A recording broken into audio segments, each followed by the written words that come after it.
নমস্কার। আজকে আমরা শুনব শ্রী শ্রী সারদা মায়ের অমৃত কথা। শ্রীমা সারদা দেবী এক অলৌকিক ব্যক্তিত্ব। লিখেছেন স্বামী গীতানন্দ। শ্রীকৃষ্ণের অদর্শনের পর উদ্ভব বলেছিলেন, যদুবংশীয়রা বড়ই হতভাগ্য। মাছেরা যেমন প্রতিবিম্ব চন্দ্রের সাথে খেলা করেও চন্দ্রের স্বরূপকে বুঝতে পারে না, সেই রকম শ্রীকৃষ্ণের সাথে একত্রে বাস করেও পরম বুদ্ধিমান যাদবেরা শ্রীকৃষ্ণের স্বরূপকে উপলব্ধি করতে পারেননি। যুগে যুগে অবতার পুরুষেরা মানুষের মধ্যে এসে ঠিক মানুষেরই মতো ব্যবহার করেছেন। তাদের জীবিত অবস্থায় অতি অল্প লোকই তাদের চিনতে পেরেছেন। তবুও মাছের সাথে চন্দ্রের যে পার্থক্য, মানুষের সাথে অবতারেরও সেই পার্থক্য। কারণ অবতারের বাইরের খোলটাই কেবল মানুষের মতো, ভিতরটা সবটাই ভগবৎ সত্তায় ভরপুর। অবতারের প্রতিটি প্রাকৃত জনচিত আচরণের পিছনেও সুগভীর লোককল্যাণ স্পৃহা উপস্থিত থাকে, যার তাৎপর্য সমকালীন সাধারণ মানুষ হয়তো তৎক্ষণাৎ বুঝতে পারে না, কিন্তু ক্রমশ তা সকলের কাছে পরিস্ফুট হয়। অবতার চরিত্র তাই সর্বদাই অলৌকিক। লৌকিক আধারে তার প্রকাশ হয় বলে দেবভাব ও মানব ভাবের মিশ্রণে অবতারের অলৌকিক ব্যক্তিত্ব হয়ে ওঠে বিচিত্র মধুর, তীব্র আকর্ষণীয়, রহস্যঘন, কখনো বা দুর্বোধ্য। শ্রী শ্রী মা সারদা দেবী সম্বন্ধেও এই কথাগুলি বিশেষভাবে প্রযোজ্য। সন্তানের প্রতি জননীর যে দৃষ্টি, সমগ্র জগৎকে ঠাকুর শ্রীরামকৃষ্ণদেব সেই দৃষ্টিতে দেখেছেন।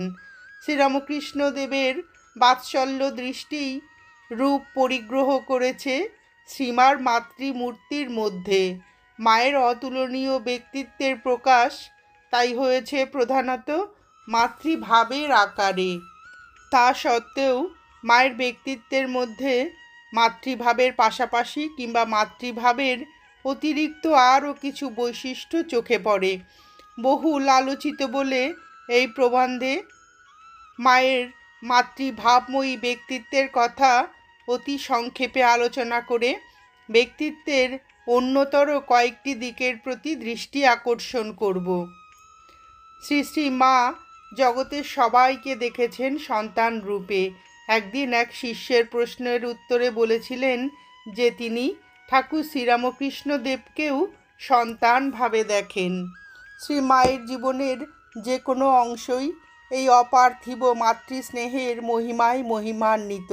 এই মাতৃস্নেহের প্রেরণায় শ্রীমা অনেক সময় ঠাকুর শ্রীরামকৃষ্ণদেবের ইচ্ছাকেও উপেক্ষা করেছেন দেখা যায়। শ্রীমা ঠাকুরকে ঈশ্বরের অবতার বলে জানতেন এবং সেইভাবেই তাকে ভক্তি শ্রদ্ধা করতেন। সর্ববিষয়ে তার কথা মেনে চলতেন। এ সত্ত্বেও যখন ঠাকুরের ইচ্ছার সাথে তার মাতৃভাবের বিরোধ উপস্থিত হতো, তখন কিন্তু শ্রীমা তার নিজের ভাবের অনুকূলেই চলতেন, ঠাকুরের কথাও মানতেন না। ঠাকুরের কাছে ভক্তেরা অনেক ফল মিষ্টি নিয়ে আসতেন, তিনিও সেসব জিনিস নহবতে শ্রী মায়ের কাছে পাঠিয়ে দিতেন।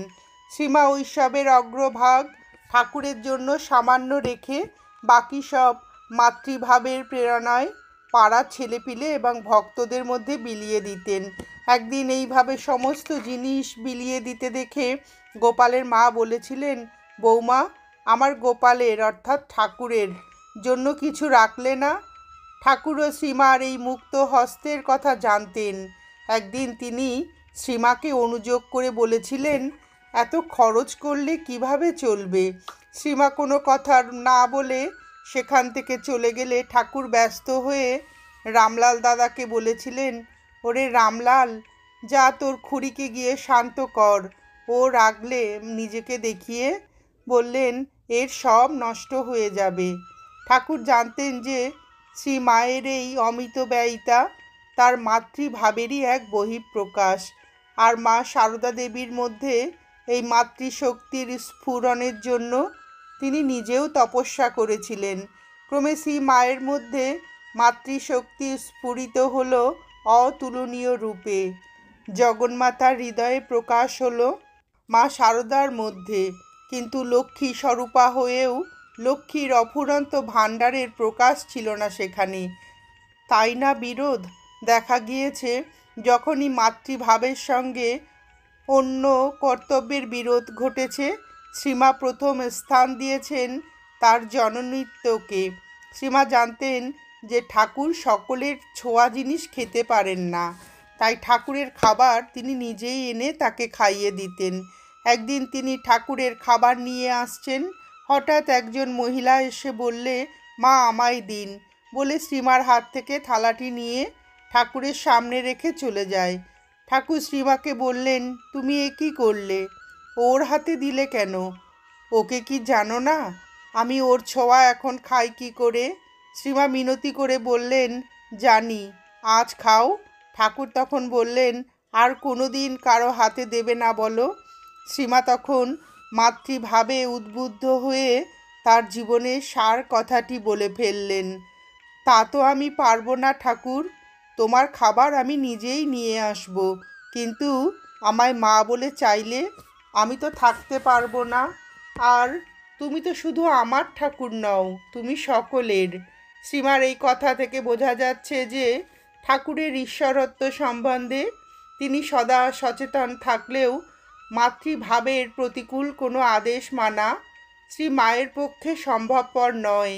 শ্রীমার কাছে যে কোনো সম্পর্ক, যে কোনো ভাবের চেয়ে মাতৃভাবই বড়। শ্রী শ্রী ঠাকুর তার ত্যাগী বালক ভক্তদের আধ্যাত্মিক জীবন গড়ে তোলবার জন্য বিশেষ সচেষ্ট থাকতেন। রাত্রিতে বেশি খেলে সাধন ভজনের ব্যাঘাত হতে পারে ভেবে তিনি শ্রীমাকে বলে দিয়েছিলেন কাকে কয়টা রুটি খেতে দিতে হবে। একদিন বাবুরামকে জিজ্ঞাসা করে জানলেন যে সে বেশি রুটি খেয়েছে এবং এই বেশি খাবার জন্য শ্রীমাই দায়ী। ঠাকুর অমনি শ্রীমাকে গিয়ে অভিযোগ করলেন যে তিনি বেশি খাইয়ে ছেলেদের ভবিষ্যৎ নষ্ট করে দিচ্ছেন। শ্রীমা বললেন, ও দুখানি রুটি বেশি খেয়েছে বলে তুমি অত ভাবছো কেন? তাদের ভবিষ্যৎ আমি দেখব। গুরু শিষ্যকে লক্ষ্যে পৌঁছে দিতে ব্যগ্র, সেই জন্য দরকার হলে শিষ্যকে আধপেটা খাইয়েও রাখতে পারেন। মা ও সন্তানের কল্যাণ চায়, কিন্তু তাকে আধপেটা খাইয়ে রাখা মায়ের পক্ষে সম্ভব নয়। সুতরাং উপায়, শ্রীমা সন্তানদের আধ্যাত্মিক জীবনের দায়িত্ব গ্রহণ করে গুরুভাব এবং মাতৃভাবের এই দ্বন্দ্বের সমাধান করেছিলেন। তবে শ্রীমার সমাধান কেবল অবতারের পক্ষেই করা সম্ভব, কারণ অবতার ছাড়া কেউ অপরের আধ্যাত্মিক জীবনের দায়িত্ব নিতে পারে না। সুতরাং বোঝা যাচ্ছে শ্রীমার এই ব্যবহারও অননুকরণীয়। স্ত্রীর কর্তব্য প্রতি সব আদেশ নিঃসংকোচে পালন করা, জননীর কর্তব্য সন্তানের মঙ্গলার্থে আর সব কিছু তুচ্ছ করা। শ্রীমার জননী ভাবের কাছে জায়া ভাব বারবার পরাজিত হয়েছে। রামকৃষ্ণগত প্রাণা মা শারদাকে ছাপিয়েও অনেক সময় বড় হয়ে উঠেছে তার ভক্ত জননী রূপটি। শ্রী শ্রী রামকৃষ্ণদেব সন্তানভাবে যে মাতৃশক্তির উদ্বোধন করেছিলেন, সেই মাতৃশক্তিই শ্রী মায়ের প্রতি কাজে আত্মপ্রকাশ করেছে। তাই গিরিশবাবুর উত্তরে শ্রীমা বলেছিলেন, আমি সত্যিকারের মা, গুরুপত্নী নয়, পাতানো মা নয়, কথার কথা মা নয়, সত্য জননী।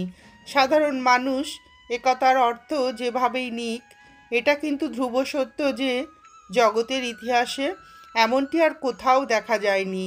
শ্রী মায়ের এই মাতৃভাব জগতে এক অতি পবিত্র মাধুর্যের সৃষ্টি করেছে। সাধারণ জীবনে দেখতে পাই যে বিভিন্ন লোকের সাথে আমরা বিভিন্ন রকমের ব্যবহার করে থাকি।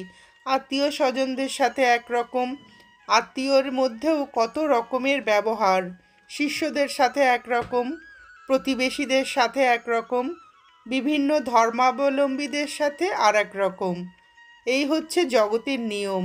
কিন্তু শ্রীমায়ের জীবনে দেখি তিনি যখন বিভিন্ন লোকের সাথে ব্যবহার করেছেন, তখনও বিভিন্ন সম্পর্ককে ছাপিয়ে তার মধ্যে মাতৃভাবই প্রাধান্য লাভ করেছে। অথচ মজা এই যে এই মাতৃভাবের প্রাধান্য সত্ত্বেও অপরাপর সম্পর্কও কোনো রকমই ব্যাহত হয়নি।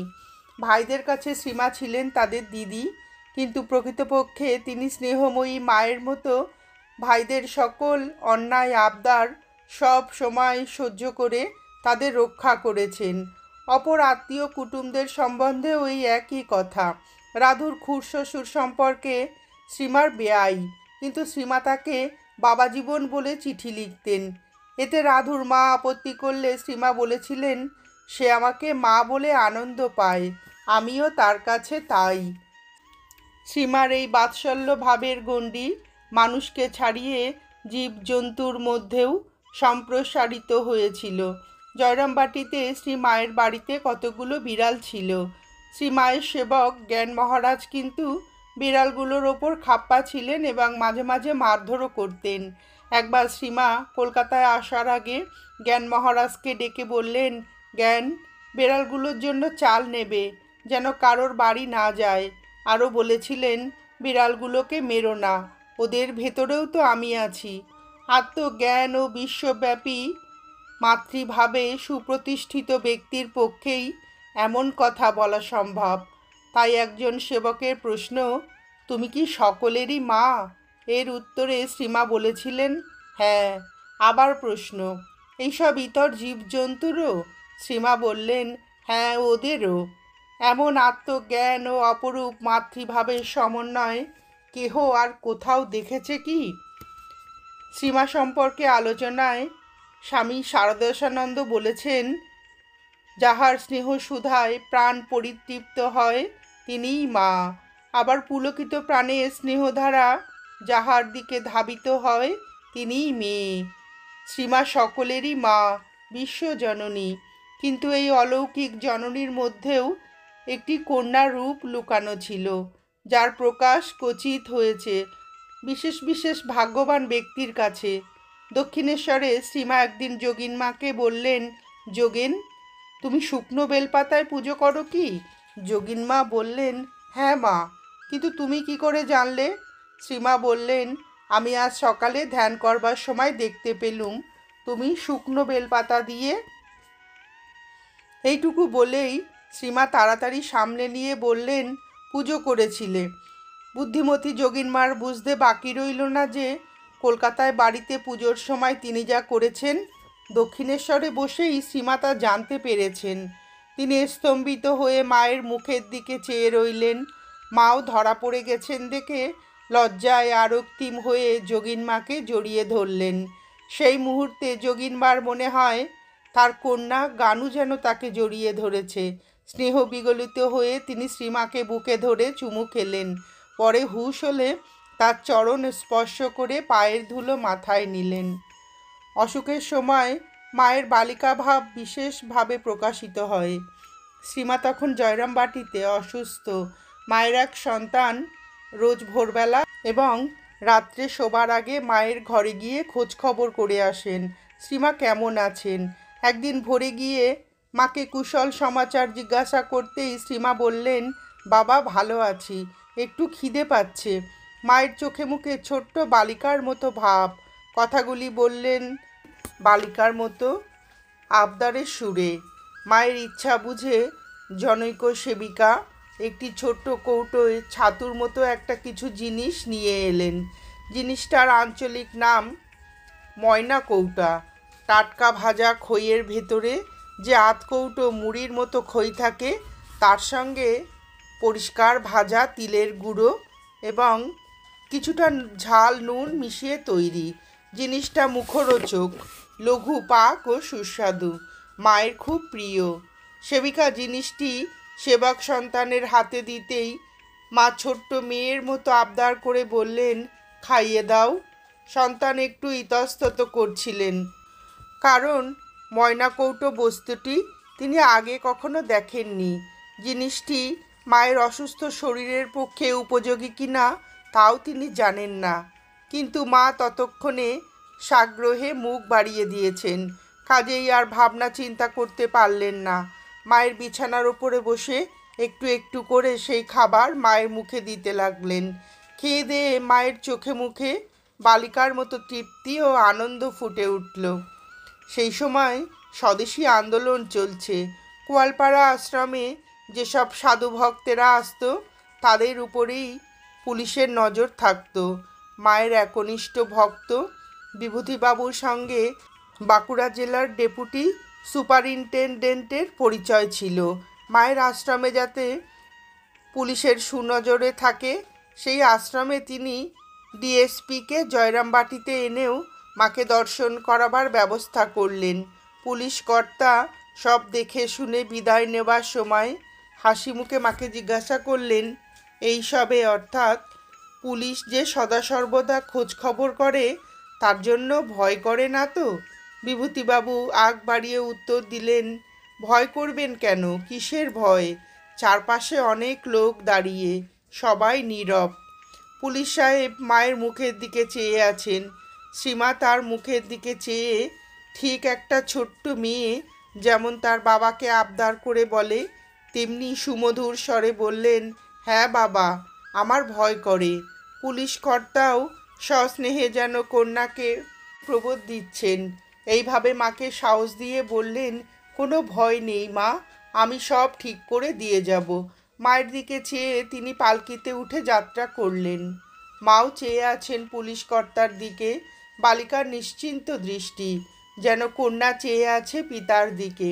শ্রীমার বুদ্ধিমত্তা, দূরদর্শিতা প্রভৃতি গুণগুলির সঙ্গে সঙ্গে যখন তার বালিকার মতো সরলতার কথা ভাবি তখন মনে হয় একই জীবনে এই দুয়ের সমন্বয় কি করে সম্ভব হতে পারে।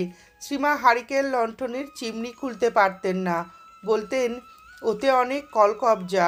একটি মেয়ের বুদ্ধির প্রশংসা করে বলেছিলেন, অমুকের বউ ভরিতে দম দিতে জানে। নিবেদিতার প্রদত্ত শ্রেষ্ঠ ভক্তি অর্ঘ্যকে শ্রীমা কত সহজে সকৌতুকে গ্রহণ করেছিলেন। নিবেদিতা কয়েকটি বাংলা শব্দে শ্রীমাকে বলেছিলেন, মাতৃদেবী আপনি হন আমাদিগের কালী। শ্রীমা হেসে বলেছিলেন, না বাবু, আমি কালীটালি হতে পারবো না, জিভ বার করে থাকতে হবে তাহলে। দেবীত্বের সাথে অতি সহজ মানুষী ভাবের অপূর্ব সম্মিলন। মায়ের বালিকা ভাবের আরেকটি দৃষ্টান্ত। কোয়ালপাড়ায় জগদম্বা আশ্রমে একটা দোলনা খাটানো হয়েছিল। অনেক সময় মা ওই দোলনায় বসে দোল খেতেন। ভক্ত মেয়েরা দুলিয়ে দিত। কখনো বা ভক্ত মেয়েদের কেউ কেউ দোল খেত আর মা নিজেই দোল দিতেন। ক্রীড়াচঞ্চল ছোট্ট মেয়ে যেন একটি সমবয়স্কদের সঙ্গে নির্মল আনন্দে রত। বালিকার মতো মান অভিমানের আর একটা দৃষ্টান্ত। জয়রামবাটিতে একদিন রাঁধুনি না থাকায় নলিনী দিদি রুটি সেঁকছেন, শ্রীমা রুটি বেলছেন। মায়ের একটি সন্তান মাকে রুটি বেলে দিয়ে সাহায্য করছেন। নলিনী দিদি হঠাৎ বলে বসলেন, পিসিমার রুটি ভালো হচ্ছে না। এই শুনে শ্রীমা ছোট মেয়ের মতো অভিমানে মুখ ভারী করে বেলুন ঠেলে দিয়ে বললেন, রইল তোমার রুটি বেলা। আমার রুটি যদি ভালো না হয় তাহলে আমি আর বেলবো না। সন্তান মুশকিলে পড়লেন, নানাভাবে মাকে প্রবোধ দিতে লাগলেন। মা বললেন, আমি সারা জীবন রুটি বেলে আসছি আর আজ আমার রুটি খারাপ হলো? সন্তানটি বুঝিয়ে বললেন, না মা, আপনার রুটি খুব ভালোই হচ্ছে। নলিনী দিদি কি করে জানলেন কোনটি কার বেলা রুটি? দুজনের রুটিই তো একত্রে আছে। মিছিমিছি আপনাকে দোষ দিচ্ছেন কেন? আপনার রুটি খুব ভালোই হচ্ছে। তিনি চাকি বেলুন আবার এগিয়ে দিলেন। বালিকার মুখে হাসির রেখা ফুটল। আবার দুজনে কথাবার্তা বলতে বলতে আনন্দে রুটি বেলা চালিয়ে যেতে লাগলেন। কিছুক্ষণ আগের মান অভিমান তখন সম্পূর্ণ ভুলে গেছে সেই বিরাট শিশু। নিবেদিতাও লিখেছেন একটি পত্রে, শ্রীমা বালিকার মতোই হাসি খুশি। নমস্কার, আজ এ পর্যন্তই। শ্রীমা সারদা দেবী এমনই এক অলৌকিক ব্যক্তিত্বপূর্ণ মানবী ছিলেন। মায়ের এই অলৌকিক ব্যক্তিত্বের বিভিন্ন ঘটনা শুনে আপনাদের ভিডিওটি কেমন লাগলো জানাবেন। শ্রী শ্রী ঠাকুর ও শ্রী শ্রী মায়ের অফুরন্ত আশীর্বাদ আপনাদের সকলের মাথার ওপর অঝোর ধারায় বর্ষিত হোক এই প্রার্থনা করে ভিডিওটি শেষ করছি।